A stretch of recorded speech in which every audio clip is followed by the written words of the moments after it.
I'm divorcing you, so get out. Right after I returned home with my twins from my parents' house after giving birth, I saw my husband in bed with a woman I didn't know. What on earth is going on here? I demanded. Without any remorse, he mocked me along with the woman. Then, he demanded a divorce. Are you really sure about this? At that moment, he was unaware of a significant fact. Later, he would deeply regret what he had done. Please watch along with me as he realizes his mistake. I met my husband, Albert, who is 3 years older than me, during our college years. I was studying design at an art school, while Albert was attending a prestigious university. We met at a party organized by a friend, and after that, he passionately pursued me. At first, I wasn't very interested in Albert and felt confused, but gradually, I was drawn to his confident personality and his earnest efforts to win me over. We started dating and got married when I was 27. When we first got married, my husband worked at a major securities firm, and I was employed as a web designer at a design office. Albert, who graduated from a prestigious university and landed a job at a large company, was on the elite track and had a high income. In contrast, my workplace was a small, modest office, and my salary was less than half of his. Mary, even though we work the same hours, I earn twice as much as you. I can't compete with your income. I'm doing my best, though. Oh, come on, design is just like playing around. Since I'm supporting you, you should handle all the housework. He often belittled my job like that. He did nothing around the house, and his attitude towards me gradually worsened. After enduring such days for a while, I gained enough experience as a designer and decided to become independent from the company that had taken care of me for so long. I then established my own design office, which had been my long-term goal. When I reported this to my husband, he didn't seem very interested, but soon after, he took a surprising action. Out of the blue, Albert announced that he was going to start his own business and quickly resigned from his company. Needless to say, I was bewildered since he hadn't discussed it with me beforehand. You never mentioned you had such a dream. What kind of company are you planning to start? Seeing you go independent inspired me. I'm thinking of using my knowledge from my previous job to run online investment seminars. Is that so? Have you studied how to start a business? I'll watch some videos on YouTube and learn as I go. Since you have experience, you can help with accounting, right?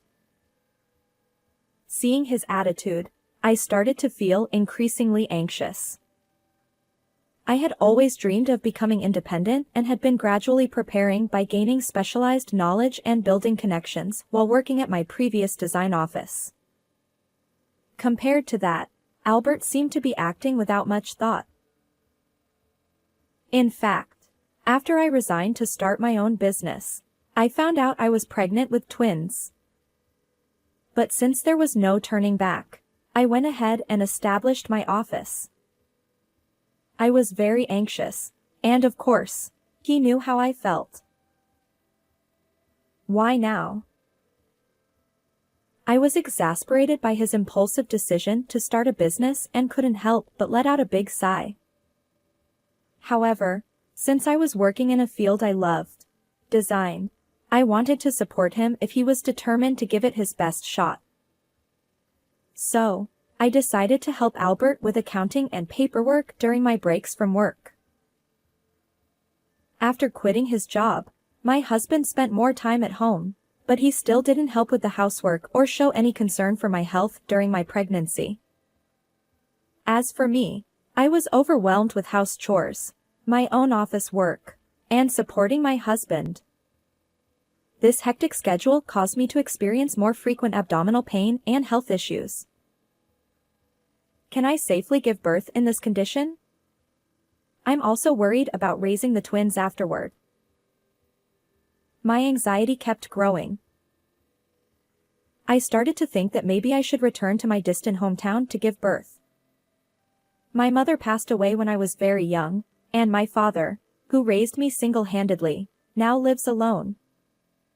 Although he is older and has some mobility issues, he readily agreed when I discussed my concerns with him.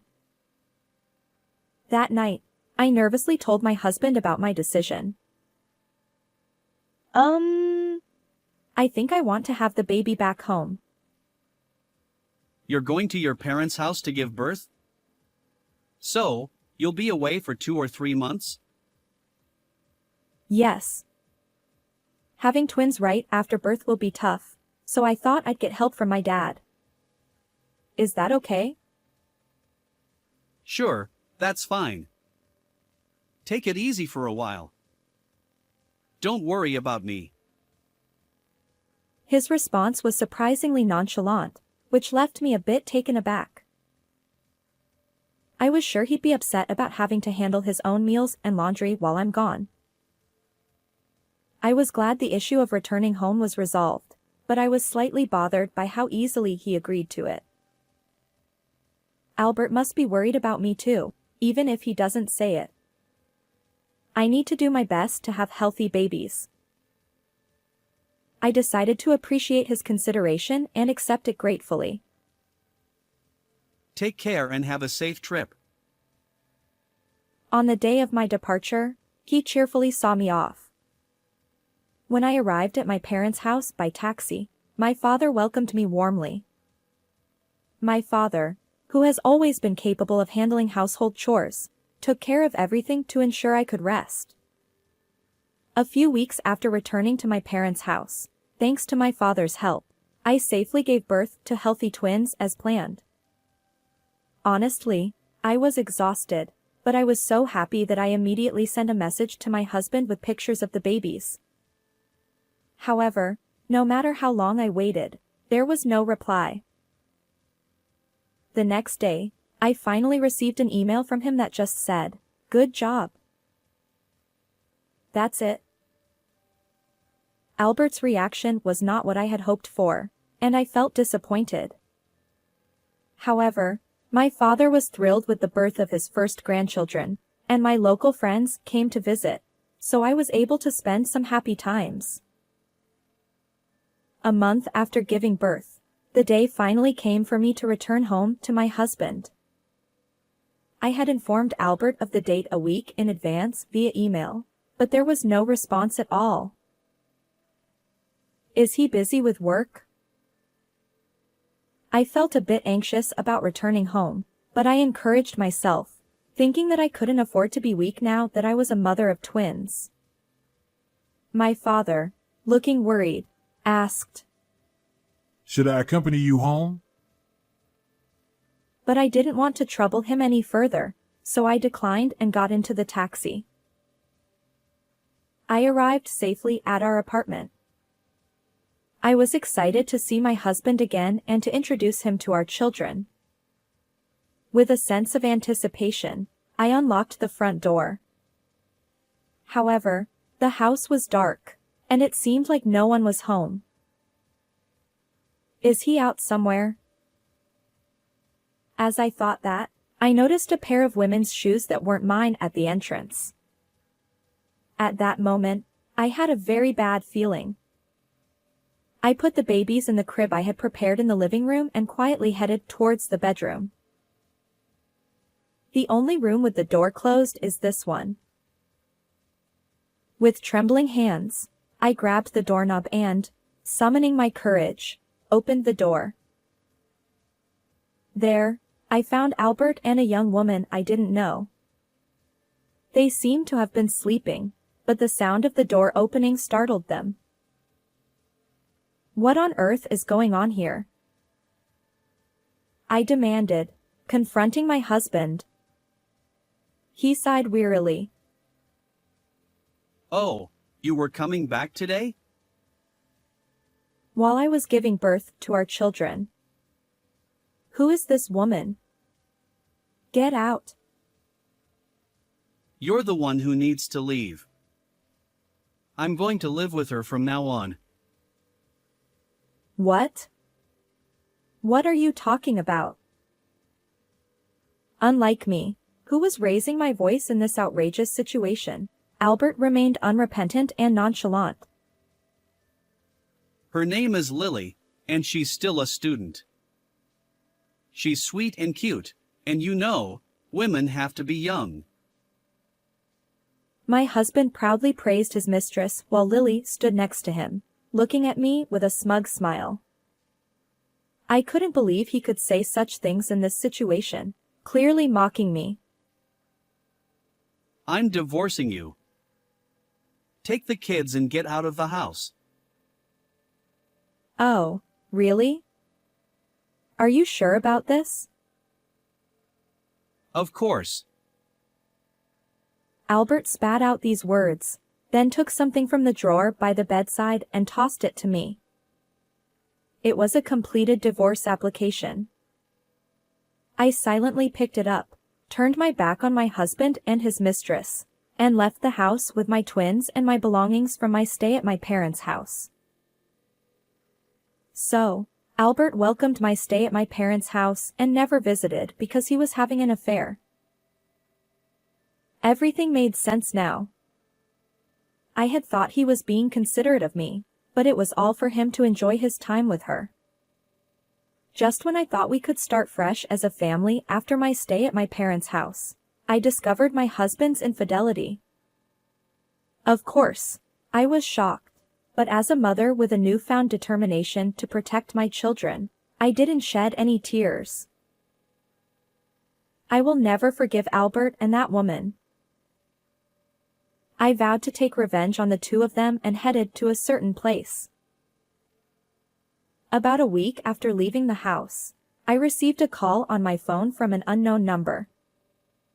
At first, I ignored it, but it kept ringing repeatedly, so I finally checked it. It was my husband. Apparently, he had borrowed Lily's phone. What did you do? As soon as I pressed the call button, Albert's voice came through, raised in anger. What's wrong? I thought you didn't need me anymore. Suddenly, my credit card and phone stopped working. I got an envelope from the real estate company telling me to vacate the apartment, and I don't understand what's going on. So, what about it? And then there's a certified letter from a lawyer. Just come back home right now. Albert seemed to be in a panic, and after saying that, he abruptly hung up the phone. I decided to head to the apartment as he had asked. When I rang the doorbell, the door immediately opened, and I was pulled inside by my arm. There stood Albert, his face twisted with anger, and Lily, standing with her arms crossed, looking displeased. This is your doing, isn't it? What? You were jealous of us and retaliated out of spite. I couldn't believe what he was saying, and I sighed, pressing my fingers to my temples. Wait a minute, you're making it sound like I still have feelings for you. I've already submitted the divorce papers to the court. You two can get married or do whatever you want. Then stop interfering with us. I'll sue you. I just did what was necessary. Since we're divorced, it's not right for me to pay for your living expenses, is it? What? Both Albert and Lily looked puzzled, unable to understand what I was saying. The truth is, after quitting his previous job to start his own business, Albert's monthly income was only about $700.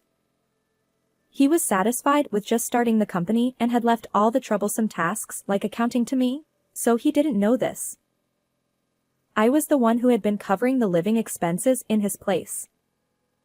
Although I had a low income before, during that time, I thoroughly prepared by gaining experience and building connections, which allowed me to successfully establish my design office. By this point, I was earning more than 3 times what Albert used to make at his corporate job. Therefore, even after his income drastically changed, we were able to maintain our standard of living without any issues. After deciding to take action against them, I went to a real estate agency. I had been paying the rent for our apartment, but I changed the payment account to his. With his salary, there was no way he could cover the rent. When I told Albert this, he started to panic. Well, of course. He had always been proud of working for a well-known company and earning a high salary, so he couldn't believe he was now making only $700 a month. Why didn't you tell me? I knew you had a lot of pride, and I believed that marriage was about supporting each other. So, I didn't think it was necessary to tell you. Ugh. Besides, shouldn't you at least know your own income? Albert, who had continued to treat me poorly with the mindset of his high-income days, now realized that it was my income that had been sustaining our lifestyle. He looked down, unable to bear the shame. However, the one who couldn't accept this was Lily. You said you were a CEO and lived in this fancy apartment, so I dated you, but you're just a poor old man. I can't believe it. I'm breaking up with Albert, and I'm done with this. She suddenly screamed and stormed out, trying to push past us. That's not true. You're still a student, so I've sent a certified letter to your parents. When I said this to her back, she stopped in her tracks and turned around. Her face, which had been full of confidence, turned pale. She quickly checked her phone and saw numerous missed calls, presumably from her parents. Lily started trembling and collapsed on the spot. As I turned to leave, feeling that my business here was done, Albert, who had been looking down, desperately clung to me. It was just a fling. I'll do my best with the housework and childcare from now on. Since your job is demanding, I'll become a stay-at-home dad and support you. I refuse. I've hired a babysitter and returned to work, so nothing will stop even without you. When I said that and pushed him away, Albert slumped his shoulders and stood there in shock. I left the 2 of them behind and returned home to my children. After that, Albert cashed out all the money he had invested and paid me $30,000 in compensation for his infidelity. It turned out that he had spent over $50,000 on expensive gifts for Lily. Since he had used our joint account, I planned to get that money back as well. With his business only bringing in $700 a month, it was impossible for him to pay $600 a month in child support for the twins and still manage to live, so he ended up in debt. Now, he is working multiple part-time jobs while looking for a new job. As for Lily, her parents contacted me to apologize and paid the compensation on her behalf. After being thoroughly scolded by her parents, Lily was taken back to the countryside after graduating from college. Meanwhile, my design office has been growing steadily and has finally become incorporated. The scale of the projects we handle has increased, and we have more employees, resulting in a more stable income than ever before. My future goal is to establish the headquarters in my hometown and live there with my children and father. To achieve this, I will continue to give my all to both my work and raising my children. How did you like this story? Don't forget to subscribe to the channel. See you in the next video.